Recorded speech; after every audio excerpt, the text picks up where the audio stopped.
Bien, tío, la primer pregunta a manera de, pues también romper un poquito el hielo, ¿verdad? Antes de entrar con lo bueno. Hubieron muchas preguntas de los alumnos que decían, ¿qué fue lo que a ti te llevó a comenzar tu ministerio direccionado específicamente en la parte de la profecía, de escatología, existiendo tantas ramas, ¿verdad?, que hay en la teología? ¿Qué fue lo que a ti te animó poder irte por este medio de la escatología? ¿Y qué es lo que te movió a hablar con tanta autoridad, verdad, hacia las falsas doctrinas en el púlpito, tío? Muy bien, gracias, David. Bueno, realmente atravesé una vida bastante difícil existencialmente. Recibí a Cristo cuando tenía yo 28 años de edad. Y pues fue una época en la que, después de haber buscado en tantas filosofías, en el comunismo, mormonismo, hinduismo, budismo, todas estas ismos que todavía hay dentro de las filosofías, pues estaba yo completamente decepcionado de todo. No encontraba una razón, un propósito, un sentido verdadero que le diera a mi vida. Ya viene Cristo, tu papá, mi hermano Alejandro fue el que me llevó con un misionero, Emilio Anderud, en 1974. Fue cuando me convertí, en febrero del 74, y fue una cosa tremenda, porque al llegar a la oficina misionero, tu papá me llevó, David, eran como las 6 de la mañana, porque yo desperté como a las 3 o 4, estaban viviendo los dos en ese tiempo en casa de mi mamá. Y yo no tenía ya casi lugar donde irme a vivir. Y mi mamá me recogió, imaginémonos. Y le dije, ¿sabes qué? Estoy desesperado y necesito alguna respuesta. Y me dice, pues aceptas, te llevo con un hombre que realmente te va a dar respuestas. Y me llevó con Emilio Anderud. Y pues inmediatamente en su oficina me abrió la Biblia y me decía, lee aquí, la paga el pecado y la muerte, por cuanto todos pecamos y todos fuimos destituidos de la gloria de Dios, y en Cristo Jesús es redención. Y fue así como, mientras más me enseñaba la Biblia, sentía algo yo tan fuerte, pero tan fuerte, jamás me había yo enfrentado a la Biblia. Y me doy cuenta en ese momento que estaba completamente, es como una cebolla, para explicarlo bien, y comenzaban a caerse capas de mi vida, así una por una, y caí de rodillas en ese momento y estuve llorando casi media hora. Sentía que se me caían así, ¿verdad? Cosas en mi vida tremendas, y le entregué la vida a Jesucristo. Fue una conversión muy fuerte. Fue un encuentro con Jesús verdaderamente maravilloso. Y pues de ahí ya yo no sabía para qué Dios me llamaba. Lo único que yo sabía era que tenía yo que seguir a Jesús, y que Él era la respuesta de todas las cosas en donde yo lo anduve buscando, porque realmente en cualquier búsqueda del ser humano es Jesús. El que se encuentra a Jesús llega al final de su búsqueda, porque Él es la razón de nuestra existencia, de nuestro propósito final por el cual vivimos. Entonces vivíamos en Acapulco, nos fuimos a Acapulco a vivir. Yo ya era papá de Alan, de mi hijo Alan. Nos fuimos a Acapulco, y unos misioneros me invitaron a unirme con ellos, presbiterianos, a la sierra de Acapulco y Guerrero, para trabajar como misionero, y para discipularme. Me fui a la sierra casi 2 años, entre Oaxaca y Guerrero, y ahí estuve acostado en pisos, ¿verdad?, de adobe, tapándome con periódicos. Mi cojín era un ladrillo envuelto en periódicos, y a través de todo este año y medio, yo recién convertido, ahora lo puedo ver que pues Dios estaba trabajando con mi carácter, me estaba tratando de humillar también, ¿verdad?, de doblegar mi voluntad. Era yo muy agresivo, fui muy violento en mi juventud. Y después, ya ese tiempo, bajamos a la ciudad, al puerto de Acapulco. Comencé tenía un grupo pequeño de discípulos. Nos fuimos a México. Yo nunca supe para lo que me iba a llamar Dios. Entonces, de misionero, me convertí en maestro de la palabra, y abrimos la iglesia en 1979, 80, 81. En esos 2 años trabajé con un evangelista llamado Luis Palau, argentino él, que ya está en la presencia del Señor. Aprendí mucho evangelismo en el equipo de Luis Palau, y en el 81 pues abrimos la iglesia Vida Nueva para México. Y ahí comencé a pastorear. Y así que todo este tiempo de pastoreo duró como unos 10 años más o menos hasta el 90, donde ya iniciamos Vida Nueva para el Mundo, porque nuestras conferencias comenzaron a ser lanzadas a través del satélite por el programa Enlace de Televisión que se transmite desde la ciudad de San José, Costa Rica. Pero el hecho de por qué yo haya comenzado a predicar profecías, la respuesta es el Espíritu Santo. Creo que como le dijo Dios en Jeremías capítulo 1, versículo 5 al profeta Jeremías, desde que estabas en el vientre de tu madre te conocí, y antes de que nacieras te di por profeta. Así que todos nosotros, ya Dios tiene un plan perfecto, porque el hombre no es señor de su camino, ni del hombre que camina ordenar sus pasos, dice Jeremías 10:23. Entonces Dios tiene asignado para nosotros no vamos a escoger, pues yo quiero ser misionero, yo quiero ser predicador, yo quiero ser profeta, yo quiero ser esto y el otro. Tenemos que seguir a Jesús, y en nuestro transcurso y en el camino, siendo a Jesús, Dios nos va mostrando mientras más obedecemos, porque ahí está el secreto de la vida cristiana, la obediencia. Si ahorita lo que tú conoces no estás obedeciendo, lo que sabes que debes obedecer, no esperes que Dios te lleve al segundo escalón, ni al tercero, ni al cuarto. Tenemos que ir, mientras más conocemos a Dios y más obedecemos y más luz tenemos en las áreas que Dios quiere que le obedezcamos, más rápido ascendemos hacia el conocimiento y la voluntad de Dios. Y yo recuerdo mi primer mensaje, mi primer mensaje que yo di ya como evangelista fue acerca de la gran tribulación. Fue mi primer mensaje, ¿verdad? O sea, ya traía yo la pasión por la profecía. Y vuelvo a repetir, esto te lo pone el Espíritu Santo. Así que pues me dediqué más a estudiar más profecía y la apologética, que son las dos áreas más fuertes de la teología en las que creo que Dios me llamó en esas áreas, en defender la fe y además en abrir las palabras de la profecía. Y ahora que estamos en el siglo XXI, donde estamos viendo toda la convergencia de todas las señales que ya nos encontramos realmente antes de la venida de Cristo por nosotros en el arrebatamiento, ahora comprendo por qué Dios me llamó para estudiar la profecía, porque pues existe una grande ignorancia, principalmente en Latinoamérica, acerca de la profecía bíblica, de la escatología. Y le doy gracias a Dios, porque ahora sé para lo que he nacido y creo que puedo, a través de estos estudios que he tenido, ser un faro, ¿verdad? Alumbrar a la iglesia principalmente hacia la meta final, a donde la esperanza a la que hemos sido llamados debemos de permanecer. Amén, tío. Muchas gracias. Así es. Siguiendo esta línea de la escatología, ¿tú crees que debamos de hacer a la iglesia un llamado específico a que todos, absolutamente todos, se preocupen por conocer la parte escatológica de una manera profunda, sistemática y cuidadosa? ¿O crees que eso solamente lo hacen personas que han sido llamadas como tú para informarle al pueblo que están trabajando a parecerse más a Cristo, tío? Bueno, recordemos que más del 30% de la Biblia, o sea, más de una tercera parte de la Biblia es profecía.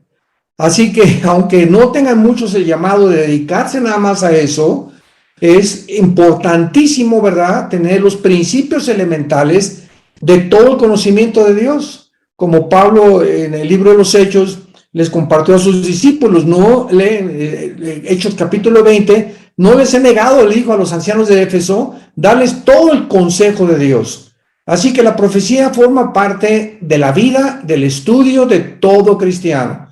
Ahora, repito, unos se profundizan más en puede ser en el área de la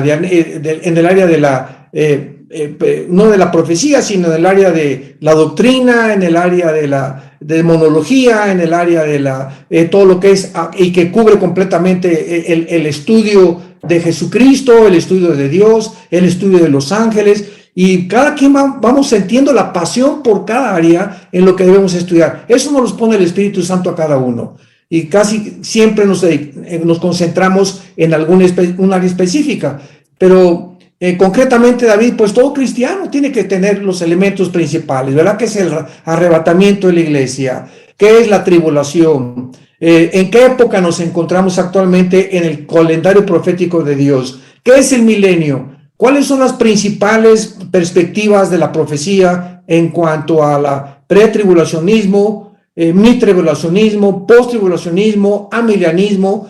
Es muy importante como base que todo cristiano sepa esto para que cuando digamos, ¿verdad? Pues que alguna persona está predicando que ya no hay milenio, porque estamos hablando dentro del cristianismo, y hay cristianos que ahorita están enseñando y denominaciones que vivimos el reino ahora, se llama Kingdom Now en inglés, Kingdom Now, o sea, el reino ya está, ya Cristo está reinando, Satanás ya está atado, se llama el amilianismo, y tenemos que tener el estudio para saber cómo contestar.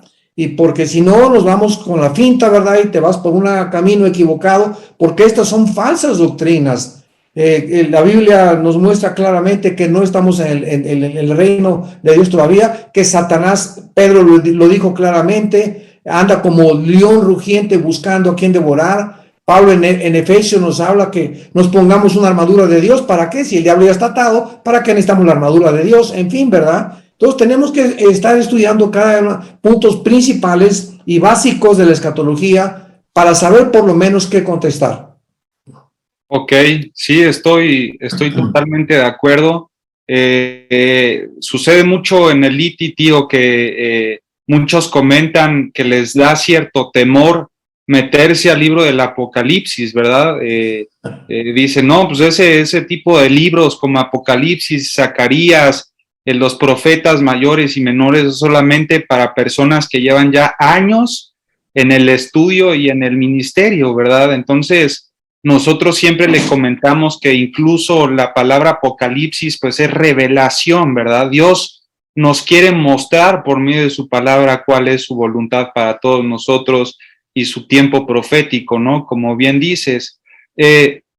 Escribían, tío, con respecto al libro de Daniel, cuando Nabucodonosor manda a llamar a estos jóvenes sabios, algunos piensan o se dicen que estos jóvenes eran astrólogos, es decir, que estudiaban la alineación y los movimientos de los planetas y que en base a eso pudieron explicar de una manera más detallada también todas las visiones que se estaban viendo, ¿no? En cuanto a ellos, Armando, ¿qué tan importante es el estudio astrológico para la interpretación escatológica?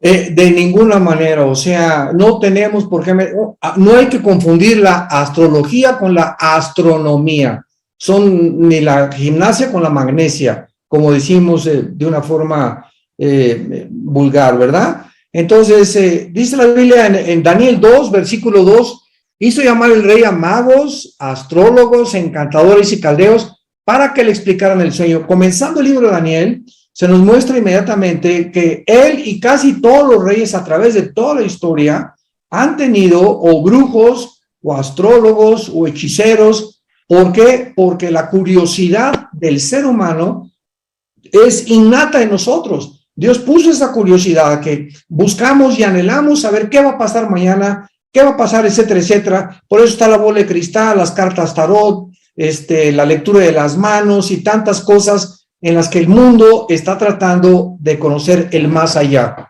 Entonces, Daniel entra a esta cultura donde prevalecía la astrología, prevalecía la hechicería, pero cuando comienzan a reconocer los mismos emperadores, como Nabucodonosor, como Darío, el rey emperador de Persia, que después vino el imperio persa después del babilonio, que Daniel era y tenía un espíritu superior, así lo dice, reconocen que tiene un espíritu superior, lo nombran el principal asesor de estos emperadores, y esto le da a Daniel la oportunidad de ser el jefe de los astrólogos y de los hechiceros. Y esto nos da la comprensión y el entendimiento de por qué los famosos reyes magos, estamos hablando de 500 años después de Daniel, 550 años después de Daniel, en tiempos de Jesucristo, vinieron a Israel para buscar dónde había nacido el rey de Israel.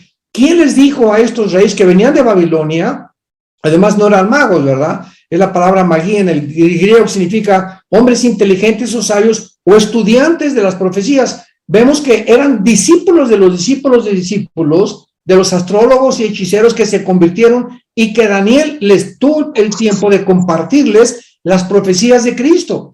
Porque el capítulo 9 de Daniel, versículo 24 al 27, la famosa profecía de las 70 semanas de Daniel, nos habla claramente que es la única profecía en el Antiguo Testamento donde se revela, donde Dios nos permite asomar en aquel tiempo de una forma matemática cuándo iba a nacer el Mesías.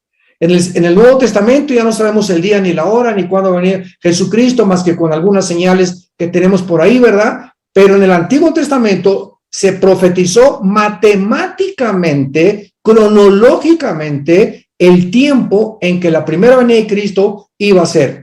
Y la revela Daniel en la famosa profecía de las 70 semanas. Entonces estamos seguros, ¿verdad?, que cantidad de astrólogos, hechiceros se convirtieron. Ellos, muere Daniel, ellos continúan enseñando las profecías de Daniel. Y he ahí la razón que le da sentido a la pregunta: estos reyes, ¿de dónde vinieron? De los reyes, ¿cómo sabían ellos que de estas profecías si venían del Medio Oriente? Pues la respuesta es esa precisamente, que eran, ¿verdad?, tal vez bisnietos o nietos de los hechiceros y astrólogos que se convirtieron al cristianismo y que supieron claramente que ya la profecía de las 70 semanas, de los 483 años, se iba a cumplir. Porque en esta profecía de Daniel 9, 24 al 27, se escribe claramente que desde el inicio de la reconstrucción del templo y de las murallas de Jerusalén hasta la muerte del Mesías, habría 483 años, o sea, 69 semanas. Sabemos que estas semanas eran semanas de años, porque los judíos tenían de días y de años. Entonces, se describe claramente que cuando Cristo entra a la ciudad de Jerusalén, el domingo de Ramos, ahí se cumplen las 483 semanas. Y estos sabios, ¿verdad?, estudiantes de las profecías y también del cielo y de la astronomía, pueden entender claramente que estaban esperando una señal para que Dios se las diera. ¿Cuál fue esta señal que Dios les dio? Pues que dice la Biblia que los guió, ¿verdad?, una estrella hasta Belén. Dios mismo, al ver el interés de ellos y para avergonzar a los fariseos, que debían de saber mejor que ellos el tiempo de la venida de Cristo, por su dureza y por la religiosidad en la que tenían, se quedaron completamente en ascuas. Entonces, esto es maravilloso cuando lo encontramos, el trasfondo de las cosas que suceden en las Sagradas Escrituras. Amén, tío. Y hablando con respecto ya al libro de Daniel y la estatua de Nabucodonosor, hicieron una pregunta con que ¿qué posibilidad existe de que los 10 dedos del sueño de la estatua de Nabucodonosor, que sabemos que, bueno, dicen que son los 10 cuernos del Apocalipsis, no sean como tal líderes políticos o reyes, sino que se refiera a las cabezas de las grandes empresas, de las empresas más poderosas y principalmente las familias más poderosas que rigen literalmente el gobierno mundial? Dice que también considerando Daniel capítulo 7, versículo 7 y 7 del 23 al 24, se menciona que este último poder es diferente de todos los reinos anteriores. Bueno, esto es completamente de carácter especulativo, ¿verdad? Hipotético, filosófico, no tiene ningún fundamento bíblico para los que puedan enseñar o tratar de creer tal barbaridad. ¿Por qué? La Biblia es clarísima. En el capítulo 2 de Daniel, que revela a través de la estatua el Espíritu Santo, el sueño de Daniel, vemos que la cabeza de la estatua era Babilonia. No me quiero extender mucho, el brazo y el pecho de plata era el segundo imperio de los medios persas, el tercer imperio, el vientre de bronce, pertenece al tercer imperio, el imperio griego de Alejandro el Magno, y las dos piernas, el imperio romano, y los 10 dedos esta una última fase que el Imperio Romano va a tener. Muy bien. En esta profecía, ahí se basa y es el cimiento total de todas las profecías de los últimos tiempos. Porque en este momento ya no podemos agregarle nada ni quitarle nada. ¿Qué significa esto?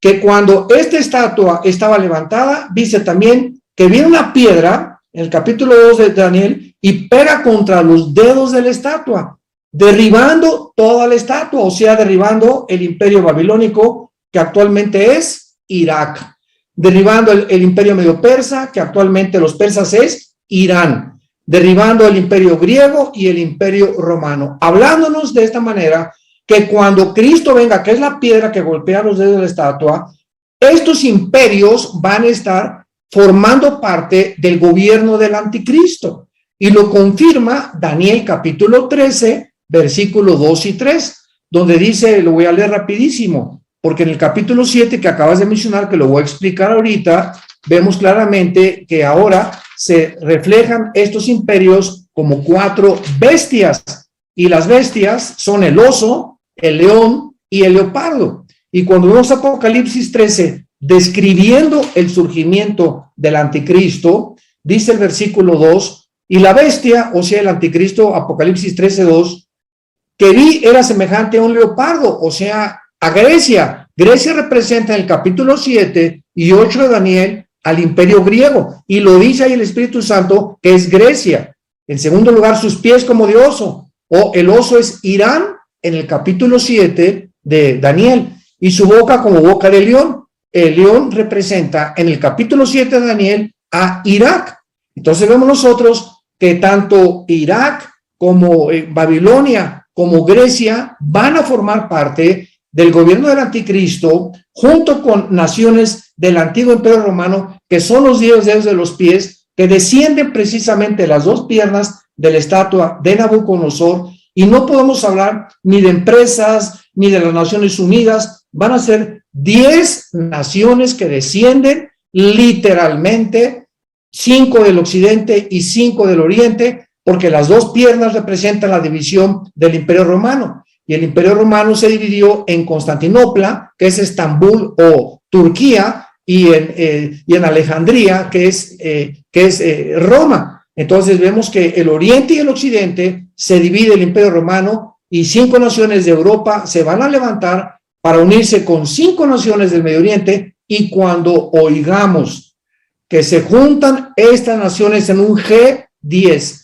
y se unen de entre una de ellas, Daniel 7, versículo 24 al 27, dentro de una de ellas sale el cuerno pequeño, que es el anticristo. Así que no podemos hipotetizar, especular. Yo creo esto, y que pueden ser empresas, y que puede ser por aquí, por allá. Recurramos a las Sagradas Escrituras, a la luz y al testimonio. Es clarísima la palabra de Dios, y no podemos andar divagando en lo que la imaginación nos da. Siempre busquemos en la Biblia la respuesta, porque todos los símbolos en la Biblia están escritos en la Biblia, y el Espíritu Santo es que la interpreta, porque no es de interpretación privada. Así que el gobierno del anticristo va a estar formado, y va a formar parte Irak, va a formar parte Irán, va a formar parte Siria también, porque la Mesopotamia era la unión de Siria y de Irak, y van a formar parte de naciones del Medio Oriente y de Europa. Y ahorita nos damos claramente cuenta que gracias a la, bueno, no gracias, no, pero digo, vemos cómo se aceleran las profecías y cómo convergen las profecías. Ahora que viene que es la invasión de Rusia contra Ucrania en Ezequiel 38 fueron parte de los magogitas, nos damos cuenta que ahorita Europa se está hundiendo, está en un colapso económico bárbaro, porque se quedó sin gas en Europa y ya no se lo puede proveer Estados Unidos. Entonces, ¿qué va a hacer Europa? Buscar ayuda del Medio Oriente.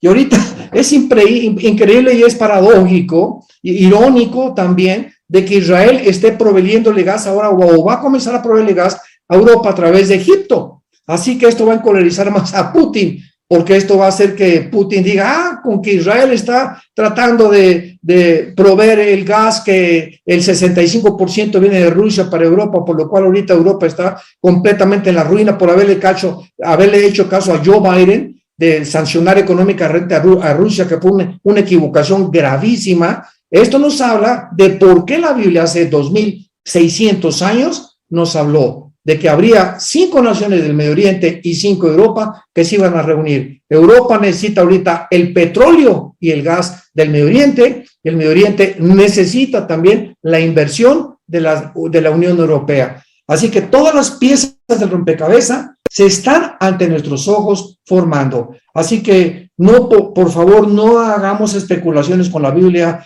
ni que yo me imagino que representan esto, que representan aquello, a la luz y al testimonio. Amén, tío. Dentro de estas naciones que se están levantando, y ahora que China está avanzando como una potencia mundial y sobre todo en esta ventaja que tiene sobre todo de manera tecnológica y la presencia en el mundo, China, ¿qué papel juega en todo este rol escatológico y sobre todo en el tema que trae con Estados Unidos y Rusia?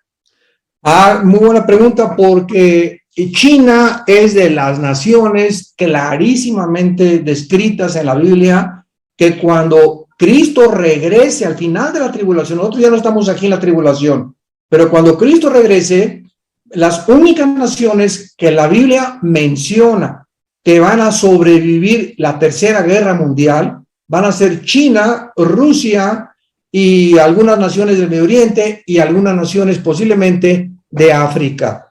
Porque en la Biblia, ¿verdad?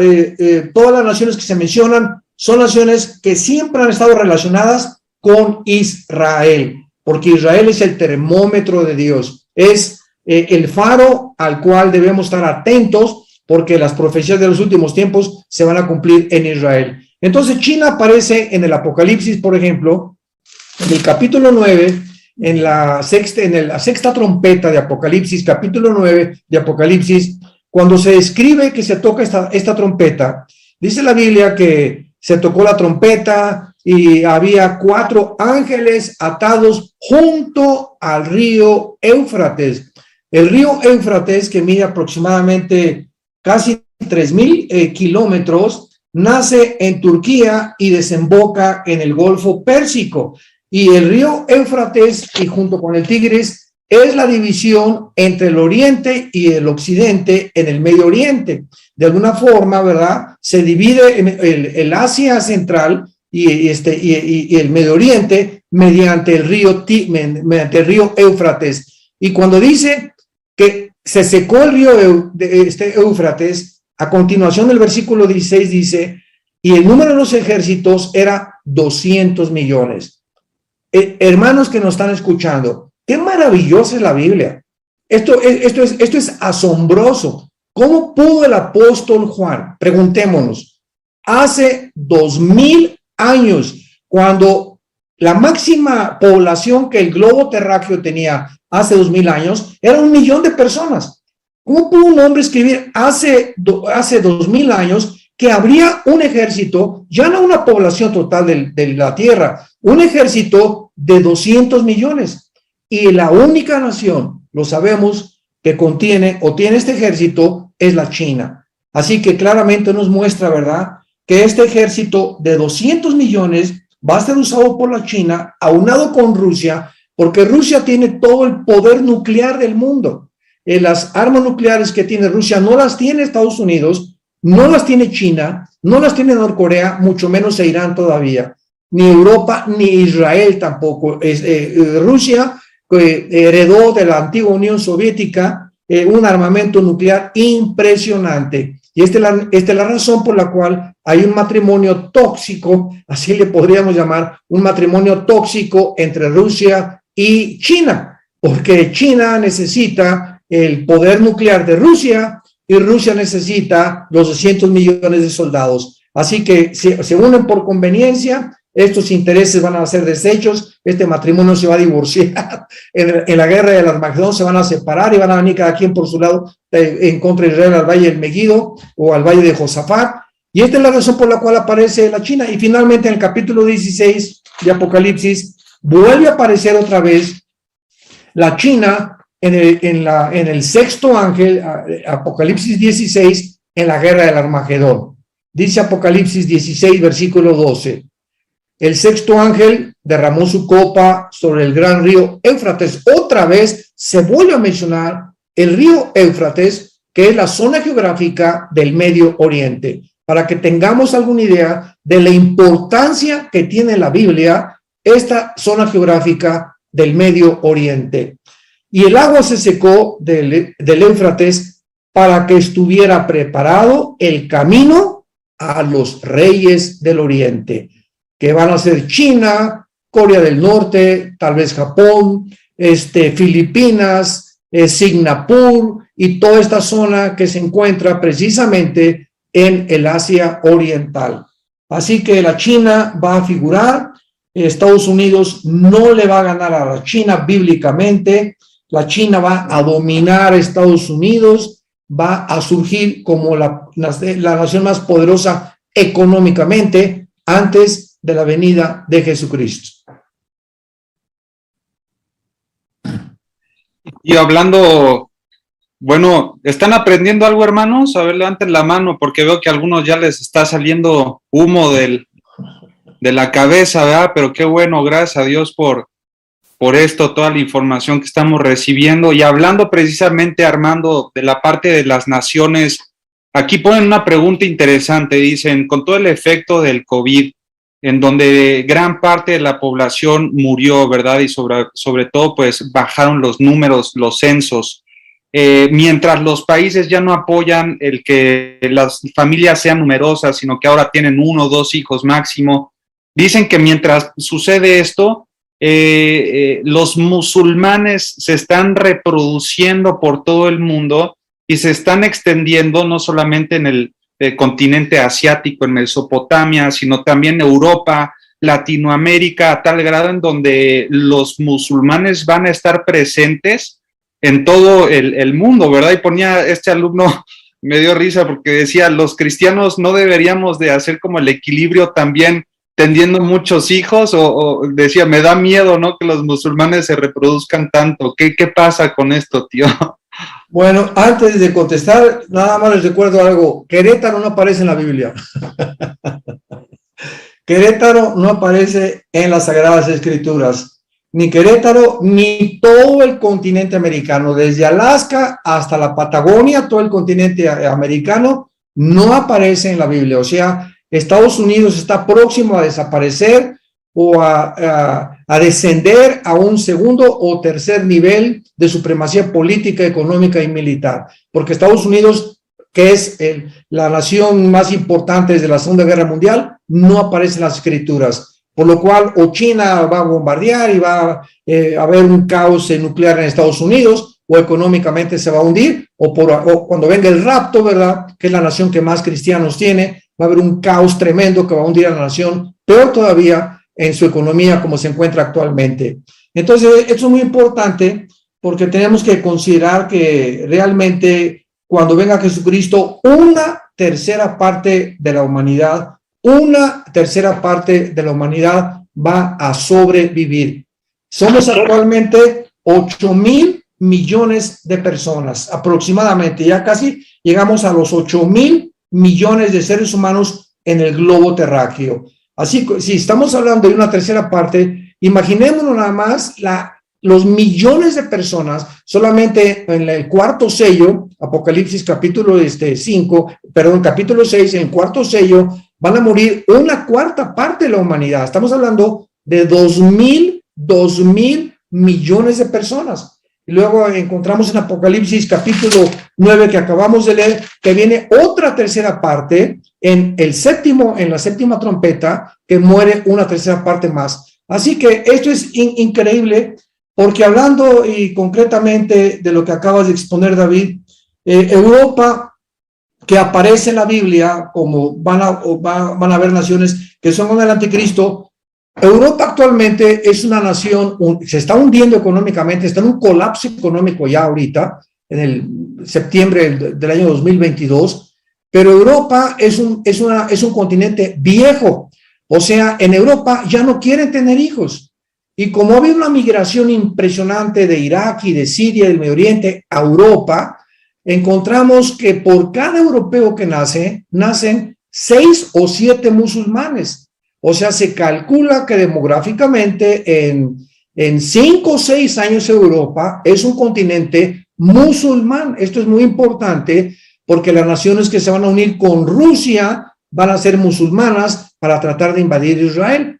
Así que, pues, el europeo, ¿verdad?, está colapsando, por eso el anticristo va a surgir en medio de este caos de Europa.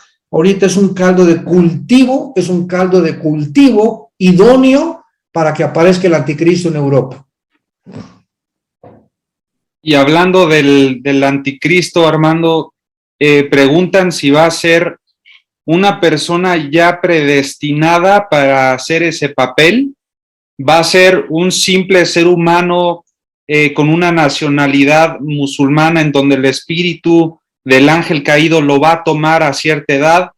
¿Cómo es el origen, se podría decir, del anticristo, Armando? Sí, es muy importante esta pregunta. En Apocalipsis capítulo 11, Apocalipsis 11, versículo 7, está hablando de qué forma el anticristo va a matar a los 2 testigos, a los últimos 2 testigos ya antes de la segunda venida de Jesucristo.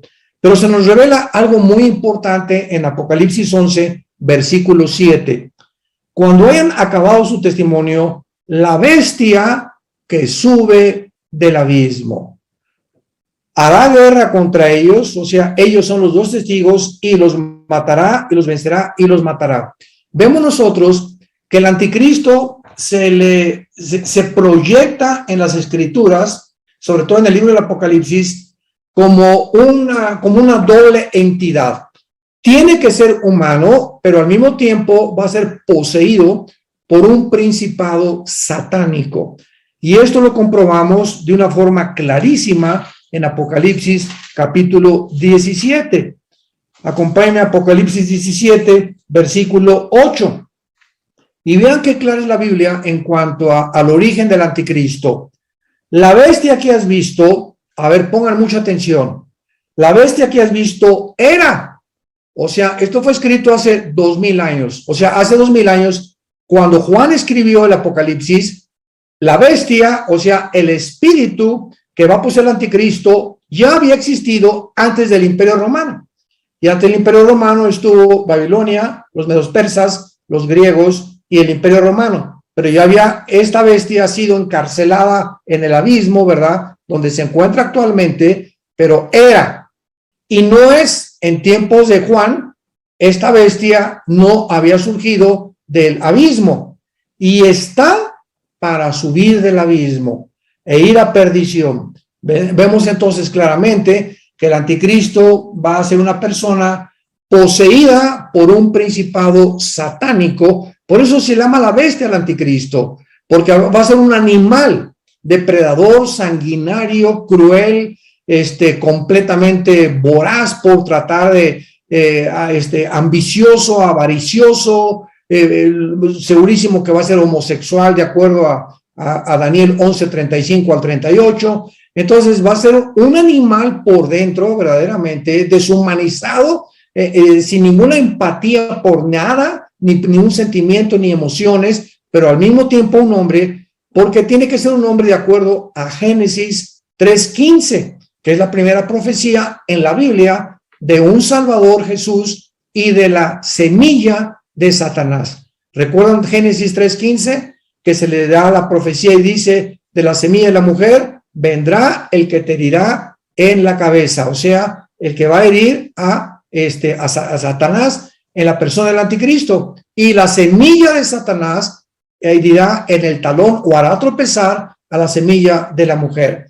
Así que claramente la Biblia nos dice que estas 2 semillas vendría de la mujer el Salvador y de la semilla de Satanás un hombre que es el anticristo, que Dios destruirá, segunda de Tesalonicenses capítulo 2, versículos 5 al 7, con la palabra de su boca. Así que el anticristo será una persona con poderes sobrenaturales, demoníacos, porque dice Apocalipsis 13 que el diablo le va a entregar todo su poder. Imaginémonos, Satanás le va a entregar al anticristo todo su poder y todo el trono, y le va a entregar todo lo que él tiene para que a través de él Satanás pueda operar. Porque Satanás tiene que operar siempre y ha operado a través de seres humanos.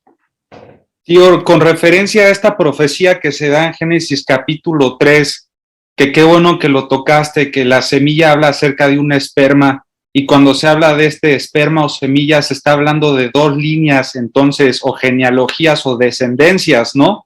Que se ve claramente. Unos dicen que con el diluvio, este diluvio también fue una limpieza genética que Dios quería hacer en la humanidad. Ahí se rompió también la línea de la serpiente, o continuó con la familia de Noé, o cómo se podría interpretar estas dos líneas en cuanto a las genealogías después del diluvio. No se pudo romper la línea de la serpiente, porque la Biblia lo dice, ¿verdad? Si se hubiera roto, pues ya Satanás estaría destruido. Pero vemos que es la semilla, o sea, es Cristo el que va a herir en la cabeza a Satanás. Y ahorita Satanás sigue suelto. Entonces no puede haber sido el diluvio, haber acabado, porque vemos que los ángeles, si ahorita el principado satánico, que va a ser un ángel caído, que estuvo en algún imperio del Antiguo Testamento, va a salir del abismo y se encuentra encerrado y regresa a vivir en un ser humano, el ser humano, dice la Biblia, Hebreos 9:27, está establecido que muramos una vez y después el juicio. No hay ningún ser humano que salga y se meta otra vez en otro ser humano, lo que es la famosa reencarnación enseñada por los hindúes.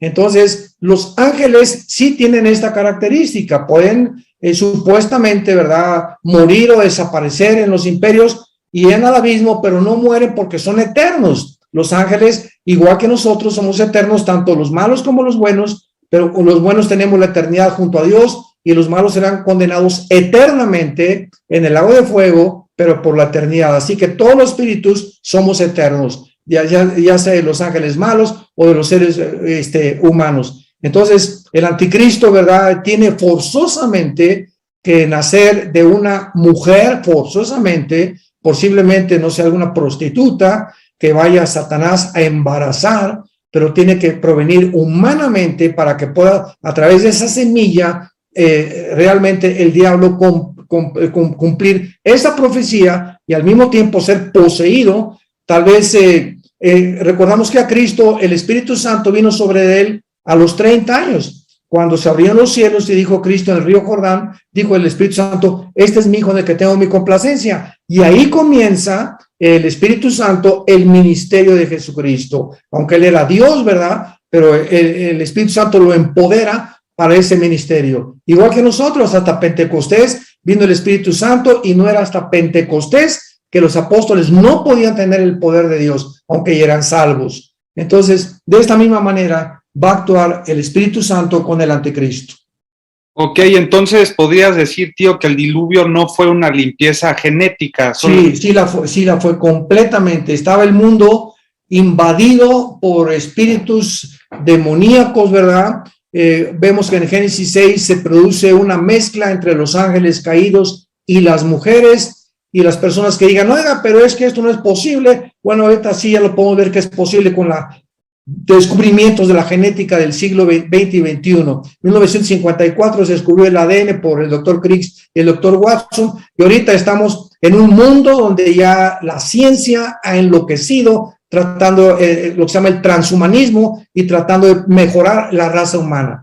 Entonces, esto es posible actualmente, y en el diluvio, ¿verdad?, era tan contaminada la genética, porque siempre ha sido el ataque a la genética. El diablo ha querido torcer, violar, de alguna forma desaparecer, erradicar la imagen de Dios en el hombre, porque él tiene una envidia tremenda a Satanás, que hayamos sido creados a la imagen y semejanza de Dios.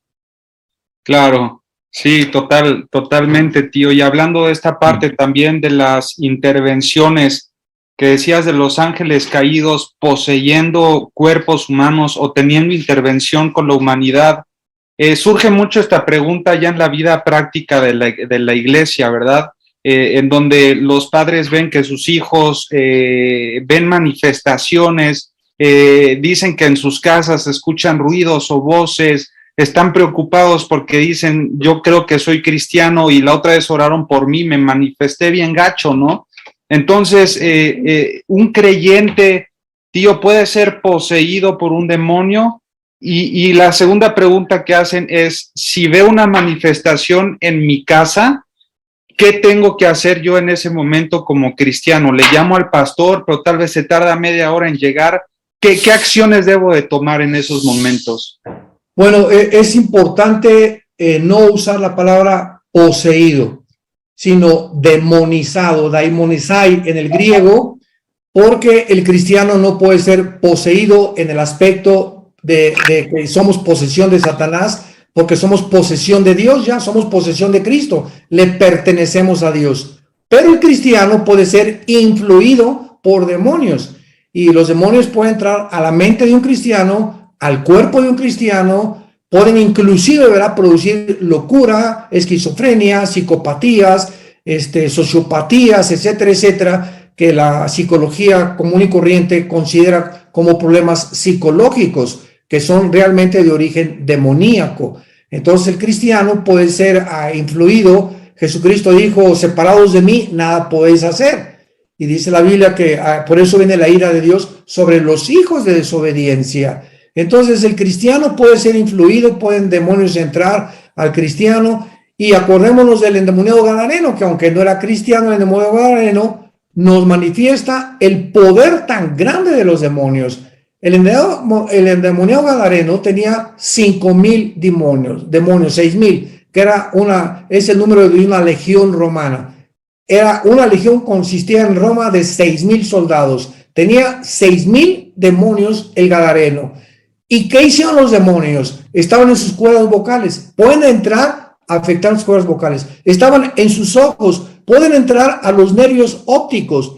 Pueden entrar a nuestros oídos. Pueden entrar a nuestros músculos porque tenía una fuerza tremenda que rompía cadenas el gadareno. Entonces, de la misma forma pueden entrar también a nuestros órganos sexuales. Y ahora que se descubre ya la genética y el ADN, nos damos cuenta que en el Génesis 6, de alguna forma, pudieron alterar la genética humana y producir gigantes de 4,5 metros con 12 dedos en las manos y 12 dedos en los pies, que se les llamó los Nefilim, y estos gigantes vivieron en el mundo 1,000 años. Y esta es la respuesta a las pirámides de Teotihuacán, a las pirámides de los mayas, a las pirámides de Giza en Egipto, a las de Stonehenge en Inglaterra, a las de Israel, porque ahorita la ciencia está loca. ¿Cómo es posible que las pirámides de Giza hayan podido ser construidas con piedras de 12, 15 toneladas cuando en aquel tiempo no tenían ni sierras ni esmeriles, y que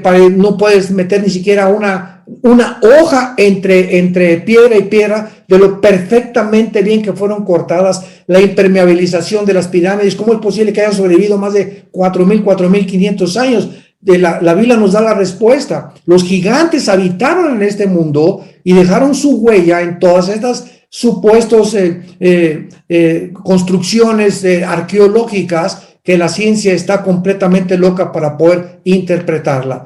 Así que cuando ya entendemos el poder de los demonios y lo que pueden hacer y cómo sus huellas están en la historia, podemos entender ya más claramente la Biblia. Y la segunda pregunta, tío, supongamos que estoy en la casa y de repente veo que un hermano se empieza a manifestar. ¿Qué hago? ¿Le llamo a un pastor? ¿Qué tengo que hacer en esos momentos? Bueno, esas personas o esos cristianos, por eso es tan importante discipularse, amados santos que nos escuchan, cristianos, discípulos de Jesús. Es importante, por eso estas reuniones, estos Zooms, cada vez que hay un estudio con los pastores en tu iglesia, por favor asiste a los estudios entre semana también, porque ahí vamos a aprender que tenemos mayor es el que está dentro de nosotros, 1 Juan capítulo 4, que el que está en el mundo. Entonces, cuando un cristiano ve un endemoniado, oye ruidos y comienza temor, en el momento en el que un cristiano, escúchame con mucho cuidado, en el momento en que un cristiano es presa del miedo, o miedo del COVID, miedo de morirse, miedo de un terremoto, miedo de quedarse sin el esposo, miedo que se muera un hijo, miedo de que el dólar caiga, miedos en cualquier momento en el que el miedo entra a nuestra vida, inmediatamente sale la fe. No pueden dos cuerpos ocupar el mismo espacio, dice la física, es una ley física. De la misma forma, en el mundo espiritual se actúa de la misma manera. Dice la Biblia que el amor echa fuera el temor, porque el que teme no ha sido perfeccionado en el amor. Primero de Juan capítulo 4. Entonces, si tú eres una persona que tienes miedo a los demonios o que tienes miedo de Satanás o miedo que haya en tu casa, es porque no has entendido la autoridad que Dios nos ha dado a través del Espíritu Santo. ¿Qué debes hacer? En el nombre de Jesús, reprendo cualquier espíritu y te me vas de mi casa. Te vas de mi hijo, te vas de esto, te vas de aquello.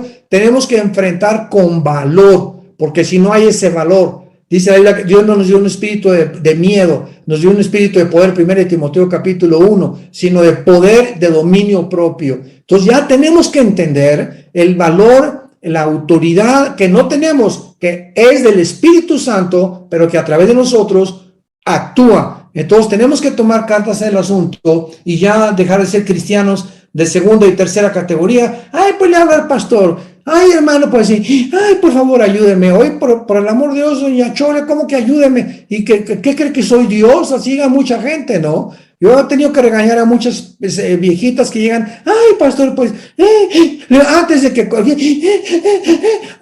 Íquese y viene usted a un estado de incredulidad total, doña Chole, por eso Dios no la sana, por eso Dios no le contesta, porque usted ya dejó de creer en Dios. Viene y se acercan a un pastor como si fuéramos dioses, y no lo somos. Nosotros simplemente guiamos a la gente a través de la Biblia y le decimos lo que tiene que hacer, pero finalmente el que actúa en tu vida, el que te sana, el que hace todo es Dios, no nosotros. Nosotros no somos dioses. Amén, amén.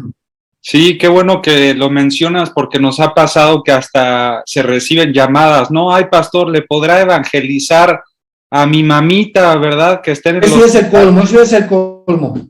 Y es decirle, hermana, si Dios le ha dado también a usted el Espíritu, ¿verdad? Santo, que es el que te acompaña y usted puede perfectamente bien también evangelizar a su familia, amigos, etcétera, etcétera. Así que qué bueno, tío, que das este ánimo también a todos los alumnos a que pues confíen, ¿verdad?, en el poder de Dios que nos respalda a todos nosotros. Amén. Pues bueno, ya se nos está acabando el tiempo, tío. Tengo dos preguntas que son muy prácticas.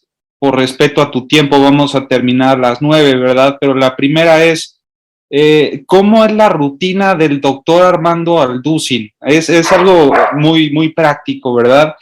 ¿Cuáles son los momentos en los que tú estudias? Porque muchos preguntan, ¿cuándo es la manera correcta de estudiar? ¿Me tengo que apartar de mi familia? ¿Es en la mañana? ¿Tú qué haces, tío? ¿Te levantas, te tomas tu juguito, horas?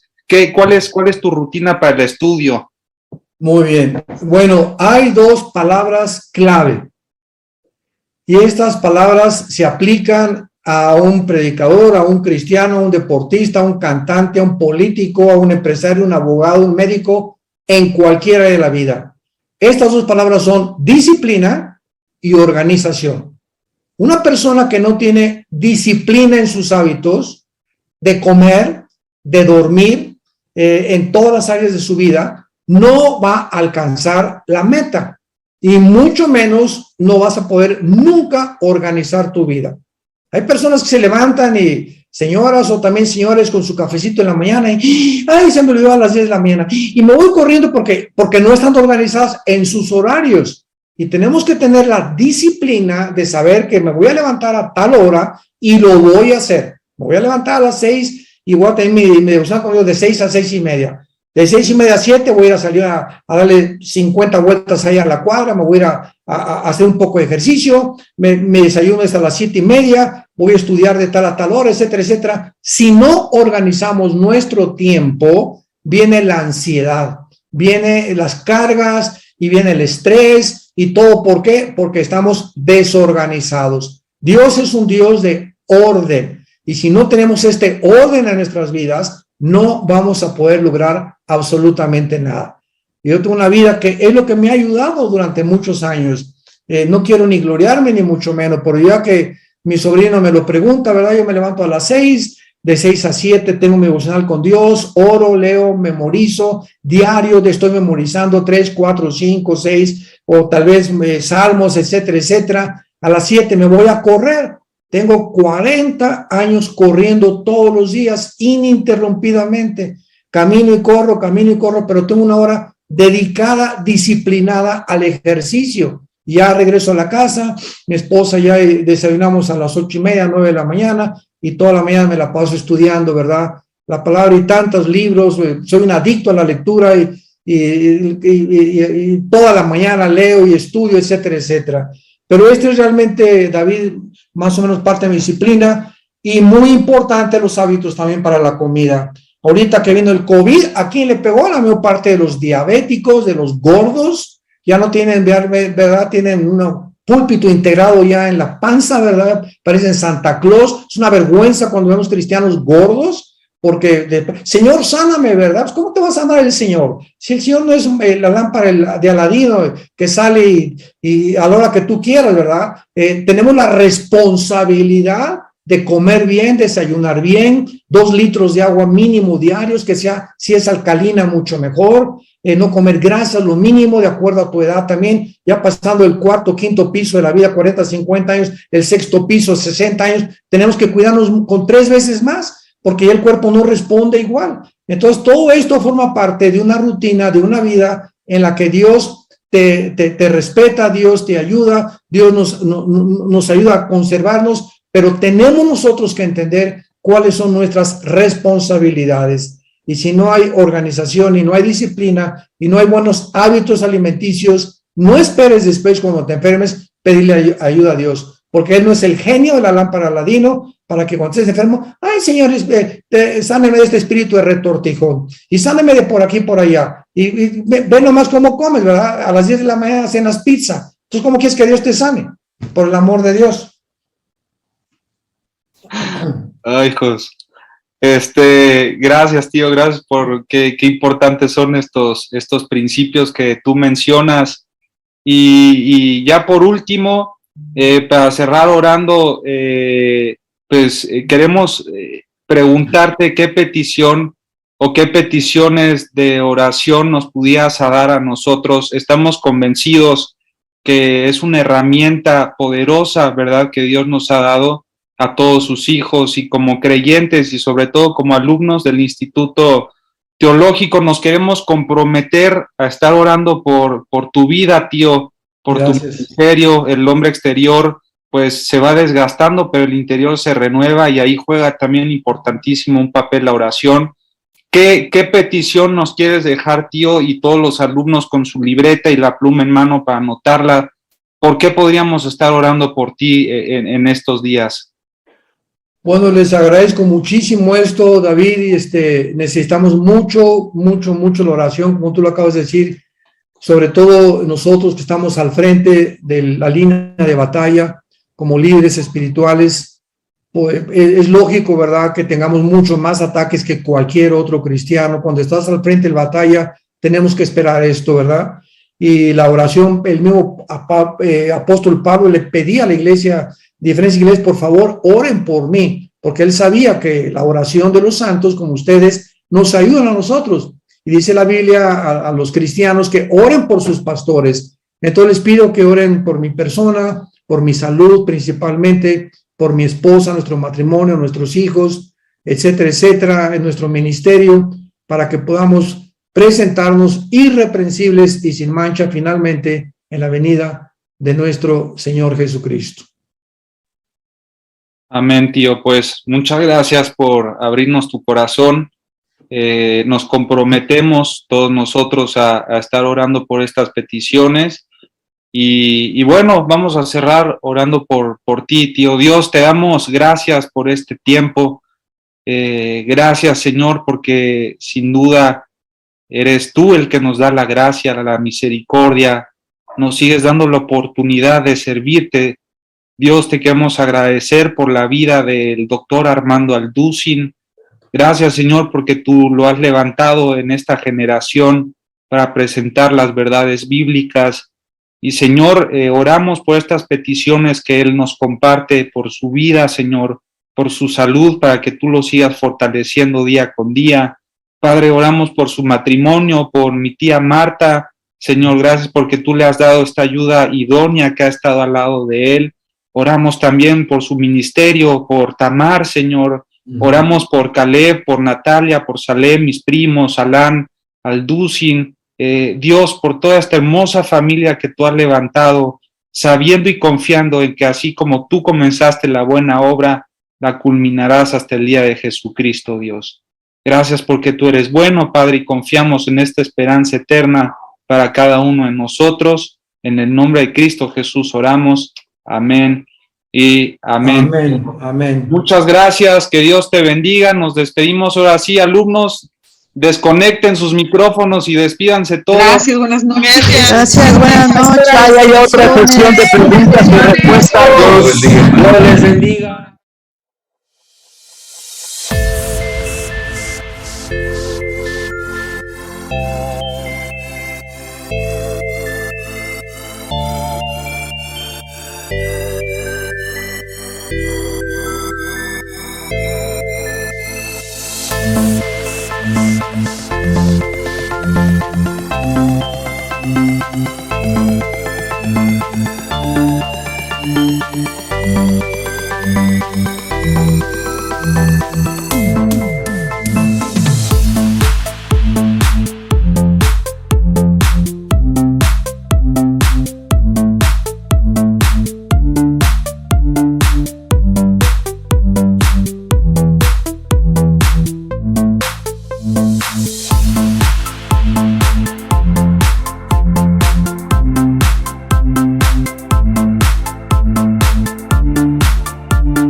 Thank you.